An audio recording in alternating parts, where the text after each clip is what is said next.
त्याच्या ते कशामुळे? कसं आहे की आपल्याला काही झालं तरी सत्तेतच जायचं आहे असं काही लोकांच्या मनात असतं. आणि विशेषतः अलीकडेच एक तरुण आमचे भारतीय जनता पक्षात गेले आमच्या जिल्ह्यातले. त्याच्या आजोबाचा इतिहास काय आहे? त्याच्या आजोबांचा इतिहास हा कम्युनिस्ट चळवळ, स्वातंत्र्य संग्राम सेनानी, बहुजनांचा पुरस्कार करत असणारा कायम माणूस, कायम आयुष्यभर त्यांनी जातीयवादी कुणाचीही अंगावर सावली पडून दिली नाही. पण एक आमदारकी मिळण्यासाठी आमची बाजू सोडून तिकडे गेले. मला आश्चर्य वाटतं की भारतीय जनता पक्ष घेताना पण त्याची बॅकग्राऊंड काय आहे, त्याचे विचार काय, हे न बघता सगळ्यांनाच दार खुलं आहे. त्यामुळं भारतीय जनता पक्षाची आता हळूहळू काँग्रेस व्हायला लागली आहे असं म्हटलं तर वावगं ठरणार नाही. पूर्वी काँग्रेसचं असंच असायचं, तशी आता भाजपमध्ये सगळी लोकं चाललेली आहेत. आता आम्हाला तर म्हणजे प्रश्न मला फार विचारायचे, त्यामुळे मी फार कमीमध्ये वेळ घेतोय आणि एकेका वाक्याचे प्रश्न विचारतोय. पण आम्हाला असं वाटतं की 4-5 चेहरे सोडले तर सगळे तेच होते. अजित पवार आहेत, हसन मुश्रीफ आहेत, विखे पाटील आहेत, सगळे तेच आहेत. नाही, अजित पवारांचा हा पक्ष आहे, ते त्यात अलायन्स म्हणून गेलेत. पण आता काही लोक पक्ष सोडून भारतीय जनता पक्षामध्ये प्रवेश करतायत, हे जरा लोकांना पटत नाही. पण ठीक आहे, पण तुम्हाला तुमच्या जिल्ह्यातले जे अंतर्गत जे वादविवाद होते ते वारंवार कुठेतरी त्याची ठिणगी किंवा कुठेतरी त्याचा वनवा होतो, कुठेतरी त्याची चर्चा होते. ते वादविवाद मिटलेत का? बेसिकली ते वादविवाद आहेत का आणि ते मिटलेत का? कारण मग ते विशाल पाटलांचं भाषणमध्ये चर्चेत येतं किंवा रोहित पाटलांबद्दल काहीतरी नवीन चर्चा होते. असे कुठलेही वाद आमच्यात कुणात नाही आहेत. आम्ही एका विचाराने सगळे काम करतोय आणि शेवटी बाहेर पब्लिकली वेगळ्या चर्चा होत असतात. त्याची प्रत्येक वेळेला आपण स्पष्टीकरण देणं डिफिकल्ट आहे असं मला वाटतं. पण आता भाजपचा विषय निघाला म्हणून मी हा प्रश्न विचारतो की भाजपच्या राजकारणाचा विषय, भाजपचं राजकारण हे प्रखर हिंदुत्वाचं राजकारण आहे. तर प्रखर हिंदुत्वाचं राजकारण करत असताना शहरांची नावं, आता आपण उरण इस्लामपूरमध्ये आहोत, तर इस्लामपूर शहराचं ईश्वरपूर करावं अशा पद्धतीची मागणी आहे. त्याला भाजपचा पाठिंबा आहे, तर नोटिफिकेशन काढू असं म्हणतायत ऑफिशियली. तर त्यावेळेला अशी एक चर्चा होती की जयंतरावांचा त्याला विरोध आहे. तुमचा खरंच ईश्वरपूर करायला विरोध आहे? काय झालं, एकदम अचानक विधानसभेत येऊन छगन भुजबळ यांनी घोषणा केली शेवटच्या दिवशी. त्यावेळी आम्ही सभागृहात नव्हतो. मी एवढंच सांगितलं की स्थानिक लोकप्रतिनिधी म्हणून मला विचारलं असतं तर मी एवढं तरी शहाणपण शिकवलं असतं की उरण ईश्वरपूर म्हणा, कारण उरणाचं नाव या गावाचं कायम उरण इस्लामपूर होतं. त्या उरणाला विसरले. आमच्या उरणातल्या सगळ्या लोकांनी उपोषण केलं होतं इथं. अच्छा. त्यामुळे ईश्वरपूर नावाला कुणाचाच विरोध नाही. बहुसंख्य बहुजनांनी मान्य केल्यावर काही प्रश्न येत नाही. आणि मी कधी एकदाही कुठं ईश्वरपूरला विरोध केला हा विषयच मी कधी मांडला नाही. ईश्वर म्हणजे ईश्वर सर्वांचाच आहे, त्यामुळं ऑब्जेक्शन नाही आहे. पण उरणातल्या लोकांना उरणाचं आपलं नाव गेलं ह्याचं दुःख झालं. उपोषण केलं. अनेक मंत्र्यांनी येऊन सांगितलं 8 दिवसात, उद्या सकाळी ऑर्डर देतो, 8 दिवसात देतो. सारखे मंत्री आश्वासन दिल्यावर मी राज्यपालांकडे गेलो. राज्यपालांकडे गेल्यावर त्या दिवशी मुंबईत जेवढे होते त्यांना बोलवलं आणि म्हटलं चला राज्यपालांना भेटू. राज्यपालांना निवेदन दिलं. राज्यपालांनी आम्हाला आश्वासन दिलं की हे चूक आहे, मी दुरुस्त करायला सांगतो. आणि त्यांनी राज्य सरकारला देखील राज्यपाल म्हणून तिकडं सूचना केली असेल असं मला वाटते. पण उरण ईश्वरपूर हे नाव असावं असा लोकांचा आग्रह आहे.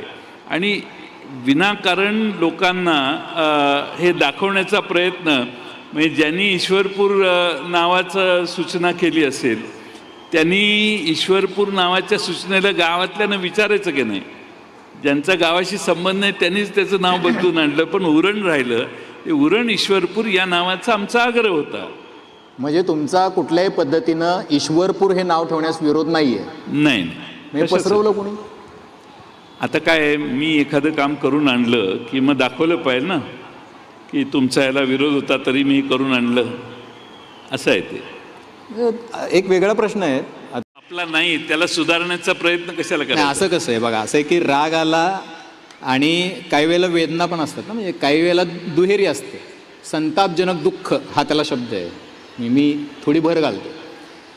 गेल्या काही काळामध्ये तुमच्यावरती खूप गंभीर पद्धतीची अत्यंत हीन शब्दात टीका पण झाली. तुमच्या 30-40 वर्षाच्या राजकारणामध्ये अशी टीका आम्ही तर कधी बघितली नव्हती. मी स्वतः 20 वर्ष काम करतो आहे. तर तुमच्या आईवडिलांबद्दल, तुमच्या कुटुंबाबद्दल इतक्या हीन दर्जाची टीका तुमच्या जिल्ह्यातल्या भाजपचे आमदार गोपीचंद पडळकरांनी केली. तुम्ही काहीच रिॲक्ट झाले नाही. तुमची काय भावना आहे? काय कि क्या बड़ा तो सबसे दम बड़ा. मागे मी एकदा कुठेतरी सांगितलेलं की आपलं नाव ऐकलं नाही असं याक बी गाव नाही, आणि सगळ्यांना हाणलं नाही तर जयंत पाटील माझं नाव नाही. जाऊ दे, वेळ येईल, टाईम. आम्ही सगळे वाळवे तालुक्यातली माणसं फार हुशार आहेत, दमदार आहेत. वेळ काळ वेळ बघू.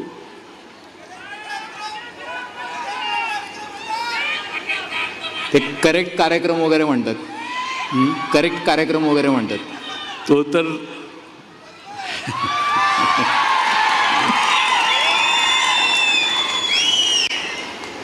पण तुम्हाला आश्चर्य नाही वाटलं की मुख्यमंत्र्यांनी खरं तर समजले आणि त्या उत्तर सभेमध्ये अनेक नेत्यांनी येऊन भाषणे केली, त्यांनी विविध आरोप लावले, तुमच्या चौकशीची सुद्धा भाषा झाली आणि परत अशा पद्धतीनं आरोप होणं, परत अशा पद्धतीनं टीका टिप्पणी होणं, तुम्हाला काय वाटलं की मुख्यमंत्र्यांनी समज देऊन पण हे का घडावं? मी असं समजतोय की मुख्यमंत्र्यांनी त्यांना समज दिली, त्यातनं